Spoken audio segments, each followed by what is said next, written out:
What's going on, everybody, and welcome back. So today we're going to be doing another installation on my 2020 Lowrider S. The foot pegs, passenger foot pegs, have finally come in. So let's walk through what I'm going to be using today. So you can just disregard those up there. What I'm going to be using today, obviously a torque wrench. There are specs to torque this at a certain foot pounds. If I'm not mistaken, it's like 38 to 48 foot pounds of torque. I'm going to need some needle nose pliers. I'm going to use needle nose pliers today. You may not have to use them. You may want to. There's an E-clip that you're going to have to put on, so I'm going to attempt to put those on with some needle nose pliers. Now, obviously, you're going to need some Loctite, blue or red, whatever you prefer, and socket wrench.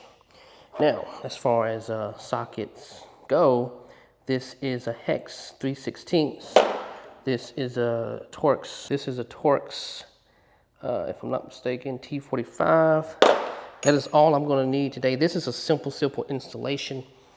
It shouldn't take no more than about 10-15 minutes, just like the sissy bar and backrest there.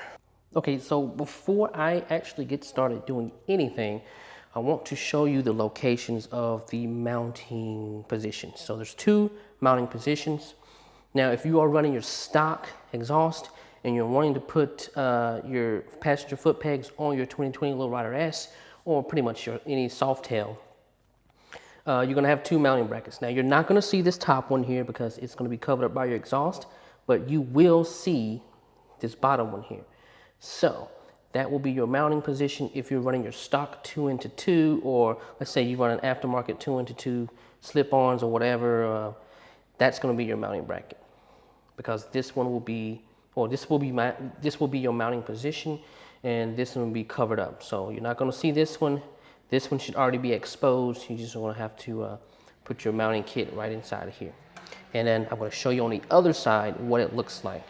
Okay, so it's basically the same on both sides, obviously. Now the thing is, I've already taken off my little cap. There are two black caps on this side. Now on the other side, you will have one black cap that's on. You basically want to tap into this with a flathead screwdriver and just twist it.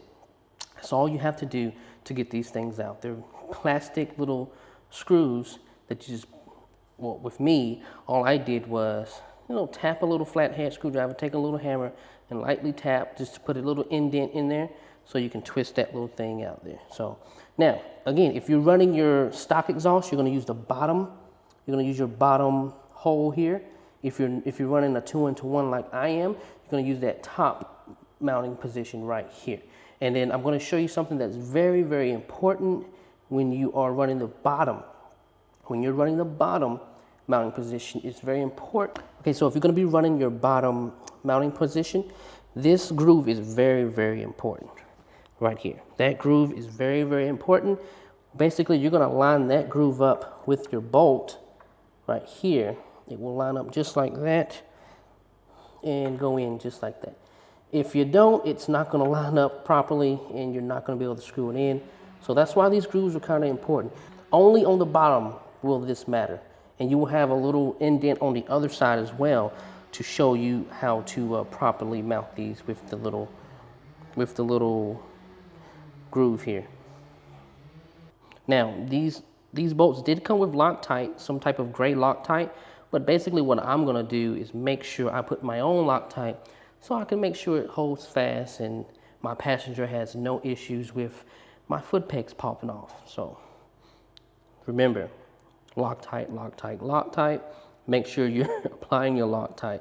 Everything is rattling on this motorcycle, and the last thing you need is for these foot pegs to fall off and you potentially wrecking your motorcycle or injuring your passenger because of faulty things you didn't put on properly.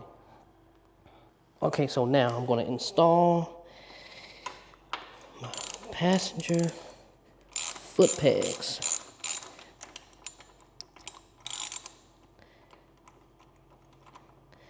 Now, it's not going to matter too much on the positioning of these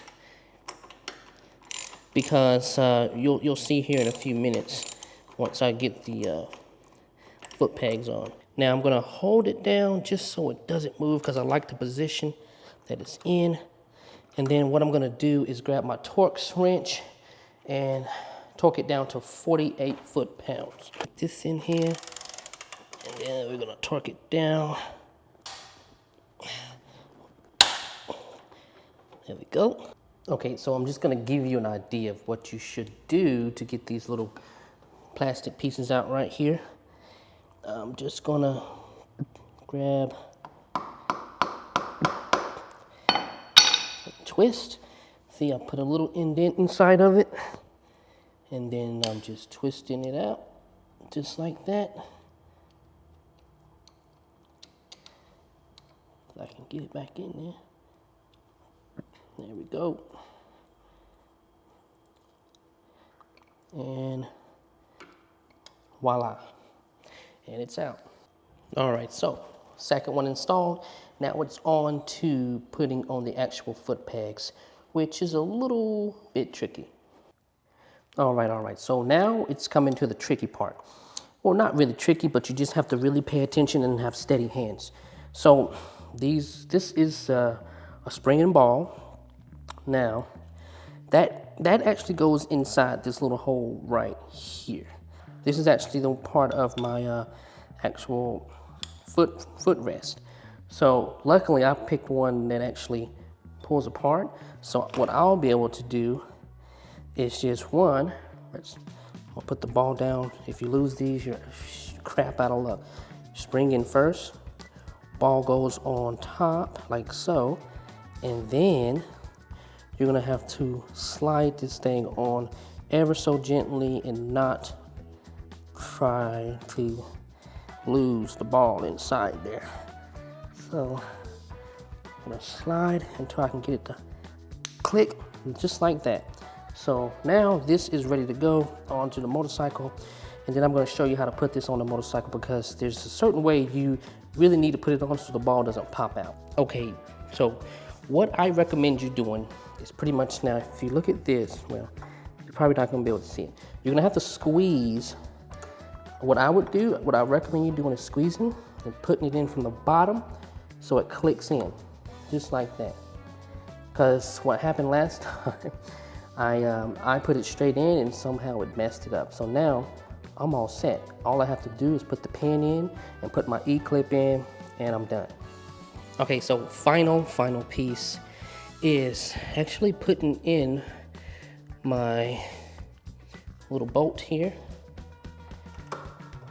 all the way through, and then finally is my little, let's see if I can get this to focus for you, my little E-clamp right here.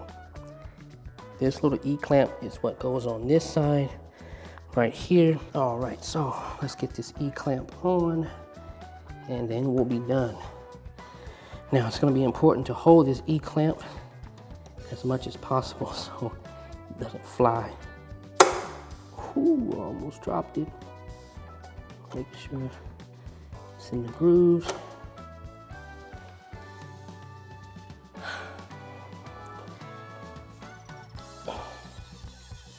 And just like that, that's how you can potentially lose an E-clamp.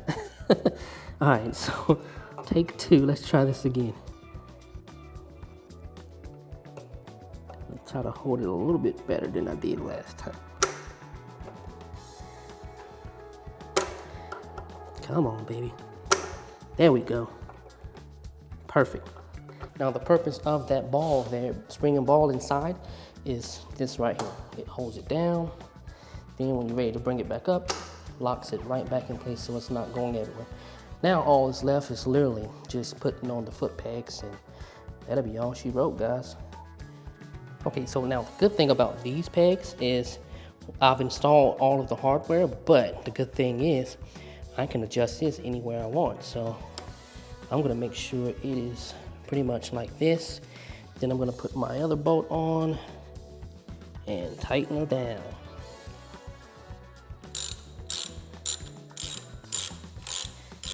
That is pretty much it. That is how you install passenger foot pegs on a 2020 Lowrider S.